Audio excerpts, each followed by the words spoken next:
Fala pessoal, GM Evandro aqui, bora pro episódio 92 aqui da nossa série de partidas rápidas no chess.com, as partidas de 10 minutos. Nosso rate agora é de 1963.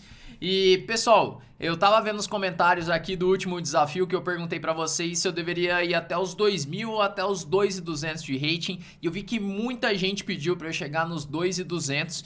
Então vamos seguir aqui com o nosso desafio até os 2.200 de rating nas partidas de 10 minutos. Bora ver o que acontece aqui nas próximas partidas. Se de repente você tá chegando aqui pela primeira vez nesse desafio, eu vou jogando partidas de 10 minutos e vou te explicando aqui lance a lance tudo que eu vou pensando, beleza? E a ideia é que você consiga assim ir aprendendo e subir no seu rating aqui também. E pessoal, antes de começar aqui também o desafio de hoje, se você ainda não é inscrito do canal, aproveita já para se inscrever, se inscreve aqui abaixo, já aciona aquele sininho também para você receber as notificações sempre que sair um conteúdo novo aqui no canal, beleza? Bom, então agora bora lá, bora começar aqui o desafio de hoje. Então, primeira partida de brancas, eu vou jogar aqui com E4, enfrentar aí uma defesa siciliana, vamos jogar com cavalo F3, e eu vou jogar aqui uma variante que eu gosto bastante na siciliana, é uma variante que eu joguei até os meus 2.200 de rating feed, que foi a siciliana Alapin. Ela é uma anti-siciliana muito interessante, inclusive tem um vídeo aqui no canal que eu fiz explicando como jogar essa siciliana. Eu vou colocar o card aqui em cima desse vídeo, você pode procurar aqui no canal também, siciliana Alapin. É uma ideia muito interessante jogar com C3 para você poder fazer D4 e ficar assim com um centro de peões. E uma das vantagens desse tipo de variante é que, além de ser uma ótima opção, nem sempre o seu adversário está acostumado com o tipo de posição que vai surgir. Por exemplo, geralmente quando eu faço D4 aqui, D5 seria uma resposta natural para ele lutar pelo centro também, né? Então sempre que você tem o centro, é interessante lutar pelo centro. Agora, quando ele faz cavalo F6, é uma possibilidade o cavalo F6 no lance anterior, por exemplo, C3, cavalo F6 aqui, já atacando o centro também. Então o adversário ele vai sempre reagir dessa forma. Pelo menos a melhor forma dele reagir é contra-atacando no centro, ou com cavalo F6 ou com D5. Mas aqui ele jogou uma ordem um pouquinho diferente, né? Porque eu posso jogar E5, já é uma opção, ou até D5. Eu acho que essa ordem de lances dele já é ruim, tá? E aí tem um conceito muito importante que é o seguinte: quando você tem o centro de peões e o seu adversário não luta por esse centro, você tem que usar esse centro, tá? Então fica aí um conceito para você já aprender aqui desse vídeo de hoje. Então, como eu tenho o centro aqui de peões, eu preciso usar ele. Então eu vou jogar aqui com E5, atacando o cavalo de F6. O natural é ele responder com cavalo D5, porque outros lances já não fazem muito sentido. Voltar o cavalo para G8 é uma perda de tempo. Cavalo G4, o cavalo vai ficar com poucas casas. Cavalo E4 também. E aí, no momento que ele jogar cavalo D5, eu vou responder com C4. E eu vou continuar usando esse meu centro para atacar as peças do meu adversário e fazer com que ele perca vários tempos, né? Então, esse é um conceito muito importante aí. Quando você tem esse forte centro de peões, você tem que aproveitar. E por que eu falo aproveitar? Porque se você deixa passar a chance, vamos imaginar que eu jogasse, por exemplo, um lance como bispo D3. Beleza, bispo D3 desenvolve uma peça, defende aqui o peão de E4, mas não é o lance mais ativo, o lance ali mais incisivo da posição. Então você tem que buscar sempre aquele lance que ele é o mais direto. Então os lances de ataque, né? Como E5, para não dar tempo para o seu adversário. Bispo D3 desenvolve uma peça, né? Ataca o centro também. Só que eu dou tempo para ele lutar pelo centro. Agora com E5 e C4 eu não dou o tempo para ele fazer isso. Então isso é bem importante de você pensar nesses momentos que você perceber que teu adversário fez algo errado para punir o teu adversário. Então, aqui ele jogou cavalo C7, eu vou continuar com a mesma estratégia aqui de punir o meu adversário e eu vou fazer aqui D5, aproveitando aí o meu forte centro de peões para atacar as peças dele. Então C por D5. Você viu que ele já perdeu tempos com o cavalo, né? Cavalo F6, cavalo D5 e agora cavalo C7. E aqui ele acaba me entregando um peão, né? Ele poderia jogar cavalo B4, mas depois de cavalo C3 a posição dele é difícil. Cavalo B8 também. E aqui ele joga cavalo D4, que eu posso jogar cavalo por. E depois de dama por eu tenho um peão a mais. Eu parei aqui para pensar se valia a pena jogar D6 ou não, mas se eu jogar D6 tem cavalo E6. Então eu vou jogar dama por D4 mesmo. E agora temos aí um forte centro de peões e um peão de vantagem já, né? Então assim, a abertura deu muito certo, ele jogou mal aqui a abertura. É o que eu falei da Siciliana Lapin, que se o teu adversário não está acostumado a enfrentar esse tipo de posição, se ele conhece só as posições da Siciliana aberta, ele pode acabar se enrolando aqui. Foi o que aconteceu, né? Ele acabou se enrolando. Mas é isso, né? Eu acho que até mais importante do que a abertura, né? Que aqui a gente está vendo um pouco da abertura da Siciliana Lapin, é você compreender essa ideia de que quando você tem o centro, você tem que usar esse centro. Agora, para quem está acompanhando aqui o desafio, vocês já sabem de uma coisa também que parece que é uma regra aqui, né? Quando o adversário ele comete um erro, na sequência já vem outro, né? E eu não precisei nem tomar a peça dele. Porque ele entregou um peão, não precisava, né? Já estava mal, mas ele entregou um peão. E aí ele joga cavalo B5 entregando uma peça inteira aqui. E aí eu dei um tempinho aqui para explicar, já foi o suficiente para ele abandonar a partida. Porque depois de bispo tomar B5 tá caindo uma peça inteira, né? Bom, vamos aproveitar então para jogar uma outra partida aqui. Eu já vou colocar para jogar aqui, já que essa foi mais rápida. Então vamos jogar agora de pretas. Mas teve conceitos bem interessantes ali na partida anterior, especialmente sobre o centro, né? Qualquer estratégia ali para você aproveitar os erros do teu adversário. Bom, agora aqui eu joguei com D6 para jogar uma posição de uma Najdorf, só que ele jogou com dama por D4, que é a variante húngara. Eu vou jogar com cavalo C6, bispo B5, bispo D7. Essa é uma posição bem conhecida dessa variante, onde ele consegue aqui, em troca do par de bispos, uma vantagem no desenvolvimento. Então jogou bispo G5, eu vou fazer E6. Então assim, eu tenho o par de bispos, só que ele está muito bem desenvolvido, né? É uma posição bem interessante para jogar. Agora jogou dama D3, o plano dele é cavalo D4 e F4. E eu vou jogar aqui com dama 5 rápido, que em algumas posições eu posso jogar um dama 6, com ideias até de trocar as damas. Em outras posições o dama 5 pode apoiar um B5, B4. E também tem esse detalhe que o bispo ele fica indefeso muitas vezes, né? Agora,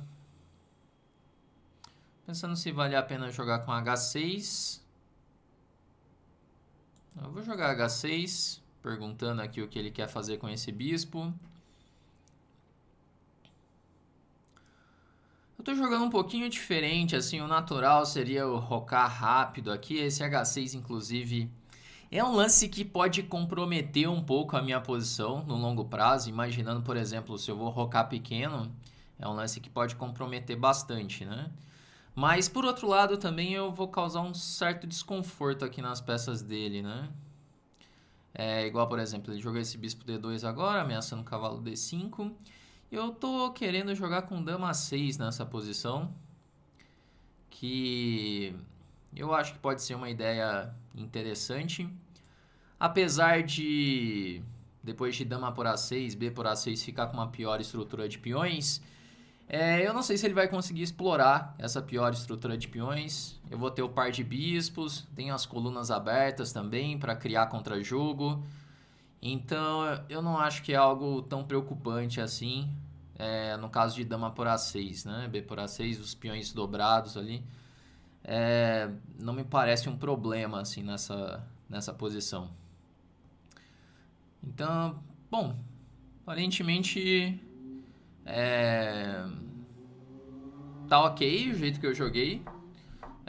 Jogando aí com essa ideia de dama 5 e dama 6. Eu, sinceramente, eu não conheço muito bem a teoria dessa variante, mas, assim, eu já analisei muitas partidas nesse tipo de posição, então eu conheço alguns temas, como essa ideia de dama 5, dama 6, a ideia de fazer o H6 rápido ali antes de rocar também, mas eu não sei exatamente a teoria, né? É aquilo que eu sempre falo aqui para a galera que acompanha, para os alunos do Chessflix também, é que o mais importante na questão da abertura é você entender as posições, você conseguir entender alguns padrões das aberturas, porque nem sempre você vai lembrar da teoria de uma abertura, né? Ainda mais uma abertura que você não joga, no caso essa aqui. Mas você vai lembrar temas, você vai lembrar ideias. E aí nessas ideias que é o mais importante, você sabe como jogar a posição. Essa posição aqui é um exemplo. Que é uma posição que eu não jogo de pretas, eu não lembro a teoria, só que como eu já analisei muitas partidas, eu tenho algumas ideias de alguns temas aqui para usar, né? E, bom, vamos pensar o que ele pode fazer de brancas agora, né? Porque assim, eu acho que se ele não troca as damas aqui, é. Tipo, um lance como o dama E3, eu acho que não faz tanto sentido. É. Talvez ele jogar um torre de HE1, alguma coisa assim, e deixar eu trocar em D3. Pode ser uma opção. Na realidade, eu tô achando que eu resolvi os problemas aqui, depois de dama 6. Porque a posição com dama 6, BA6... Parece que o meu jogo vai ficar muito fácil, porque eu já ameaço cavalo E4. Se torre E1 eu posso rocar e já trazer a torre para C8, B8. Pelo menos eu tenho alguns lances bem fáceis assim de fazer, né? Eu tenho um plano claro. E ele não tem um plano tão claro assim, né? É interessante porque ele estava jogando muito rápido a abertura e daí ele já pensou ali depois de dama 5, depois de H6. Agora dama 6 ele travou, né? Já faz acho que uns 2 minutos que ele tá pensando aqui nessa posição. Vamos ver o que ele vai fazer. Mas geralmente quando pensa muito vem alguma besteira, né? Ou vem alguma bomba, né? Vamos ver. Mas ele não tem muita opção assim depois de dama 6. Mas claramente já saiu do tipo de posição que ele esperava, né? Não é assim, aparentemente não é um plano que ele já enfrentou, viu algo parecido. Bom, vamos ver aqui como que ele vai jogar. Ele tá realmente pensando muito. Talvez faça falta esse tempo depois, mas ele jogou tão rápido ali a abertura que deve ser um cara que joga rápido. E aí ele tá tentando encontrar algum plano aqui para jogar rápido depois, né? Bom, vamos ver aqui como que ele vai jogar. Outro plano aqui também, além do dama D3 que ele jogou, é jogar com dama trazendo a dama para D2, só que não direto, né? Por exemplo, torre de H1 e depois dama D2, com ideias de cavalo D4, F3 e G4. Mas esse plano aqui é mais moderno até o de dama D3, né? Porque, por exemplo, se eu rocasse, ele queria jogar com cavalo D4, seguido de F4 e F5. É uma ideia muito interessante essa, porque ele pode ter ideias de ataque depois com G4. Eu gosto bastante desse plano aqui. Eu gosto mais desse plano de dama D3 do que o de dama D2. Por isso que eu pensei em jogar o dama A5 para ele já não ter cavalo D4, né? Ali gasta o tempo com H4, que é um lance que faz sentido em muitas posições. Agora aqui H6. Será que tinha algum lance melhor do que bispo D2? Porque a posição que caiu ali, talvez seja uma posição teórica, eu não sei, né? Mas tô achando tão tranquilo pro preto. Agora, bispo F4 eu pensava em jogar com E5 mesmo. E talvez agora bispo D2. Aí pode ser. talvez pode ser isso. Porque com a inclusão de bispo F4, E5 e bispo D2, a casa D5 ela fica fraca. E aí talvez pode ser uma versão melhorada para ele. Mas eu acho que meu adversário morreu, assim, não tem... Acho que já faz 6, sei lá, 4 minutos, pelo menos, que ele tá pensando ali, né? A não ser que ele jogue realmente muito rápido depois, ele vai ter problemas com o tempo, né? Bom, vamos ver aqui se ele vai jogar. Então, talvez ele simplesmente não jogue. Acho que a ideia de dama 6 foi tão forte que ele resolveu ir embora, né? Bom, enquanto isso, acho que a gente pode ir discutindo mais dessa posição aqui, né? Acho que eu vou voltar de novo ali nas análises ali, porque ele não tá querendo jogar não, né? Agora, isso aqui é interessante, né? Porque muitas vezes o jogador ele fica com receio de fazer uma determinada troca e ficar com peões dobrados, né? Porque assim, especialmente quando a gente aprende ali as primeiras noções de estratégia, a gente fica sempre preocupado com isso, de não dobrar os peões, né? Porque logo o jogador aprende que peões dobrados é uma debilidade. Só que assim, existem outros elementos numa posição que você deve avaliar. Não é só a estrutura de peões, né? Então aqui, se por exemplo, ele voltar a vida aqui e jogar dama por A6, B por A6, ok, eu tenho peões dobrados. Mas por outro lado, eu tenho algumas vantagens dinâmicas na posição. Então assim, se você olhar a posição de uma forma estática, só a estrutura de peões, você vai falar, o branco está melhor, o branco tem uma melhor estrutura de peões.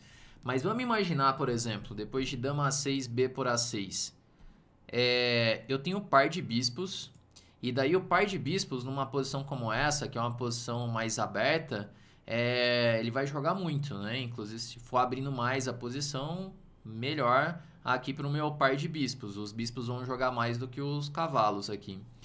E outro detalhe também é que depois de rocar, eu posso colocar as colunas nas duas colunas as torres nas duas colunas semi-abertas aqui, coluna C e a coluna B. Então, o que vai compensar aqui a minha pior estrutura de peões é ter as peças mais ativas. E, sinceramente, eu prefiro a posição das pretas já. Eu já acho que o preto tem uma vida mais fácil aqui. Então, é interessante notar isso, né? A estrutura de peões, ela não vai... é um elemento, mas você tem que também analisar a atividade das suas peças. Eu acho, inclusive, que tem um vídeo aqui no canal que eu gravei há um tempo, explicando assim quais são os 3 elementos que você deve avaliar numa posição, né, para encontrar um plano. Então eu falo sobre a estrutura de peões, a atividade das peças e também o plano do adversário. Mas aí você tem que combinar esses elementos aqui para realmente entender a posição. E é isso, galera. Pelo jeito, meu adversário ele vai perder pelo tempo aqui. Hoje nenhuma partida passou aí dos 12 lances. A primeira foi uma miniatura, o cara pendurou tudo ali. E a segunda aqui ele acabou perdendo no tempo. E é isso, né? Bom, mas deu para analisar algumas posições, tentar passar alguns conceitos aqui para você. Eu espero que nos próximos desafios aqui a gente consiga jogar mais do que 12 lances. Mas é isso aí, espero que você tenha aprendido com o episódio de hoje. Vamos ficando por aqui e até a próxima.